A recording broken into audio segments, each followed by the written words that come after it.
നിലമ്പൂരിൽ ശക്തമായ രാഷ്ട്രീയ പോരാട്ടമാണ് നടക്കുന്നത്. ഇപ്പോൾ നമ്മളോടൊപ്പമുള്ളത് മുസ്ലിം ലീഗിൻ്റെ നേതാവ് PM ഇസ്ലാമാണ്. വളരെ ശക്തമായൊരു രാഷ്ട്രീയ പോരാട്ടം മണ്ഡലത്തിൽ നടക്കുന്നു. വെൽഫെയർ പാർട്ടിയുടെ പിന്തുണ UDF-ന് ലഭിക്കുന്നു. ഇതുമായി ബന്ധപ്പെട്ട് വലിയ വിവാദമാണ് CPM വെൽഫെയർ പാർട്ടിക്കെതിരെ ആരോപിക്കുന്നത്. അവസരവാദ രാഷ്ട്രീയത്തിൻ്റെ മൂർത്തിമൽഭാവമാണ് CPM എന്നത് വളരെ വ്യക്തമാണ്. വെൽഫെയർ പാർട്ടി UDF-ന് പിന്തുണ നൽകാൻ തീരുമാനിച്ചു, അത് പ്രഖ്യാപിച്ചു. ഇപ്പോൾ മാത്രമല്ല, കഴിഞ്ഞ ലോക്സഭാ തെരഞ്ഞെടുപ്പിൽ ഇന്ത്യ രാജ്യത്താകമാനം കോൺഗ്രസ് നേതൃത്വത്തിലുള്ള ഇന്ത്യ മുന്നണിക്കാണ് വെൽഫെയർ പാർട്ടി പിന്തുണ പ്രഖ്യാപിച്ചത്. അതിൻ്റെ ഗുണം തമിഴ്നാട്ടിലെ ഇന്ത്യ മുന്നണിയോടൊപ്പം മത്സരിച്ച ഇടതുപക്ഷത്തിൻ്റെ CPM-ന്റെ സ്ഥാനാർത്ഥികൾക്കും കിട്ടിയിട്ടുണ്ട്. അന്ന് അത് അത്ര വലിയ തെറ്റാണെന്ന് അവർക്ക് തോന്നിയിട്ടില്ല. മാത്രമല്ല, വ്യക്തമായ നയത്തിൻ്റെയും നിലപാടുകളുടെയും അടിസ്ഥാനത്തിലാണ് വെൽഫെയർ പാർട്ടി അവരുടെ തീരുമാനം പ്രഖ്യാപിച്ചത്. അതൊരു മുന്നണി ബന്ധത്തിൽ ഉൾപ്പെട്ടുകൊണ്ടോ മുന്നണിയിൽ ഉൾപ്പെടുത്തിയത് കൊണ്ടോ അല്ല. വെൽഫെയർ പാർട്ടി ഉണ്ടാകുന്നതിന് മുമ്പ് ജമാഅത്തെ ഇസ്ലാമി ആയിരിക്കുന്ന കാലത്ത് ഇടതുപക്ഷ മുന്നണിയോടൊപ്പമായിരുന്നു ജമാഅത്തെ ഇസ്ലാമി ഉണ്ടായിരുന്നത്. അന്ന് ഇടതുപക്ഷത്തിൻ്റെ CPM-ന്റെ പ്രധാനപ്പെട്ട പാർട്ടി സെക്രട്ടറിമാരായിരുന്ന സഖാവ് പിണറായി വിജയനും സഖാവ് കോടിയേരി ബാലകൃഷ്ണനും ഒക്കെ നിരന്തരം ജമാഅത്തെ ഇസ്ലാമി നേതാക്കളുമായി ചർച്ച നടത്തിയിരുന്നു, അവരുമായി വേദി പങ്കിട്ടിരുന്നു. കോഴിക്കോട്ടെ അവരുടെ ഓഫീസ് ഇറാ സെന്ററിൽ സ്ഥിരമായി അവർ സന്ദർശനം നടത്തിയിരുന്നു. എനിക്കറിയാം, ഞാൻ അവരുടെ കൂടെ ഉണ്ടായിരുന്നു അന്ന്. അപ്പോൾ അന്നൊക്കെ ഇടതുപക്ഷത്തോടൊപ്പം നിൽക്കുകയും ഇടതുപക്ഷത്തിന് നിരുപാധിക പിന്തുണ കൊടുക്കുകയും വേദി പങ്കിടുകയും പ്രസംഗിച്ച് നടക്കുകയും ഒക്കെ ചെയ്തിരുന്ന CPM-ന് എപ്പോഴാണ് വെൽഫെയർ പാർട്ടി ഈ ശകുനപ്പയായി മാറിയത് എന്ന് അറിഞ്ഞൂടാ. അപ്പം തങ്ങളോടൊപ്പം നിൽക്കാത്ത, തങ്ങളുടെ തെറ്റുകൾക്ക് കൂട്ടു നിൽക്കാത്തവരൊക്കെ കൊള്ളരുതാത്തവരാണ് എന്നുള്ള രീതിയിലാണ് മാർക്സിസ്റ്റ് പാർട്ടി പോകുന്നത്.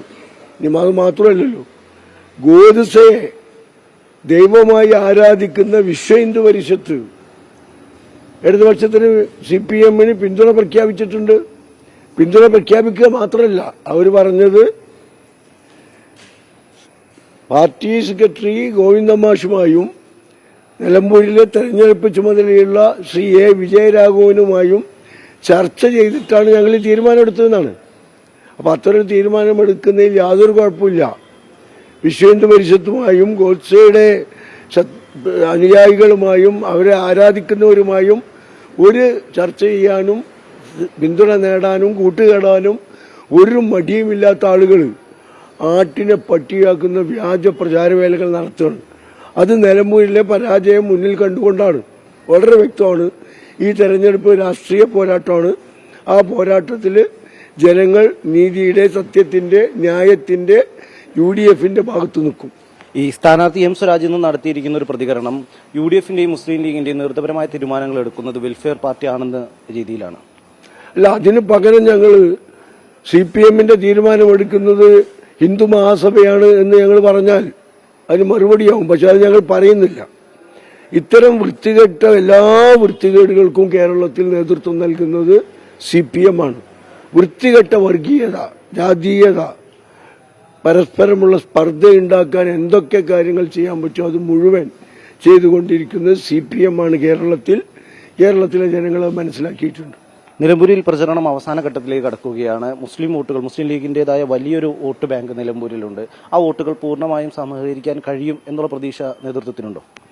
മുസ്ലിം ലീഗിന്റെയും UDF-ലെ മറ്റ് ഘടകകക്ഷികളുടെയും മാത്രമല്ല, നിഷ്പക്ഷരായ സാധാരണക്കാരായ മുഴുവൻ മനുഷ്യരുടെയും വോട്ട് UDF സ്ഥാനാർത്ഥിക്ക് കിട്ടും. ഈ വെൽഫെയർ പാർട്ടിയുടെ പിന്തുണ മുസ്ലിം ലീഗ് എങ്ങനെയാണ് നോക്കിക്കാണുന്നത്? UDF നേതൃത്വത്തിൽ പ്രധാനപ്പെട്ട ഒരു ഘടകകക്ഷിയാണല്ലോ മുസ്ലിം ലീഗ്. അല്ല, ഒരു പാർട്ടി നയപരമായ തീരുമാനത്തിന്റെ അടിസ്ഥാനത്തിൽ UDF സ്ഥാനാർത്ഥിക്ക് വോട്ട് ചെയ്യാൻ തീരുമാനിച്ചാൽ ഞങ്ങൾ എന്തിനെ എതിർക്കണം? അത് സ്വാഗതം ചെയ്യല്ലേ വേണ്ടത്. അതിൽ UDF-ന് ഏകാഭിപ്രായമാണുള്ളത്. ആ വോട്ട് LDF-നായിരുന്നു പ്രഖ്യാപിച്ചിരുന്നെങ്കിൽ ഇടതുപക്ഷം അവരെ തോളിലേറ്റി നടക്കുമായിരുന്നു. കിട്ടാത്തത് കൊണ്ടാണ്, കിട്ടാത്ത മുന്തിരി പുളിക്കും എന്ന് പണ്ടൊരു കുറുക്കൻ പറഞ്ഞിട്ടുണ്ട്. ആ കഥയാണ് ഇവിടെ ഓർമ്മ വരുന്നത്. ഈ പ്രചരണം അവസാന ഘട്ടത്തിലേക്ക് എത്തുമ്പോൾ UDF സ്ഥാനാർത്ഥിയുടെ ഒരു വിജയം, അതിലെ ഒരു ഭൂരിപക്ഷം എത്രയാണ് മുസ്ലിം ലീഗ് പ്രതീക്ഷിക്കുന്നത്? നല്ല ഭൂരിപക്ഷം ഉണ്ടാവും. റെക്കോർഡ് ഭൂരിപക്ഷം നിലമ്പൂരിൽ ഇത്തവണ ഉണ്ടാവും. താഴെത്തട്ടിലുള്ള പ്രവർത്തനങ്ങളെല്ലാം മികച്ച രീതിയിൽ തന്നെയാണ് UDF നേതൃത്വം മുന്നോട്ട് കൊണ്ടുപോകുന്നത്. തീർച്ചയായും വളരെ ചിട്ടയോടുകൂടി ആസൂത്രിതമായ പ്രവർത്തനമാണ് UDFന്റെ തെരഞ്ഞെടുപ്പ് രംഗത്തുള്ളത്. അതിന് ഫലം കിട്ടും. ആദ്യം മുതൽ താങ്കൾ മണ്ഡലത്തിൽ പ്രചരണത്തിന്റെ ഭാഗമായി സജീവമായി ഉണ്ടായിരുന്നു. അപ്പോൾ ഈ UDF മുൻപ് തീരുമാനിച്ചിരുന്ന വിഷയങ്ങളെല്ലാം ഈ പ്രചരണത്തിൽ ചർച്ച ചെയ്യാൻ സാധിച്ചിട്ടുണ്ടോ? തീർച്ചയായും ഇവിടെ ഞങ്ങൾ ചർച്ചയ്ക്ക് ഒരു വിഷയം എടുത്തിടേണ്ട ആവശ്യമില്ല. ജനങ്ങളുടെ അനുഭവമാണ്, അവരുടെ ജീവിത അനുഭവമാണ്. 10 വർഷം അവരനുഭവിച്ച ദുസ്സഹമായ സാഹചര്യമാണ്. അത് വോട്ടായി അവർ മാറ്റും. ഞങ്ങളതൊന്ന് ഓർമ്മപ്പെടുത്തി കൊടുക്കേണ്ട ആവശ്യമുള്ളൂ. Thank you.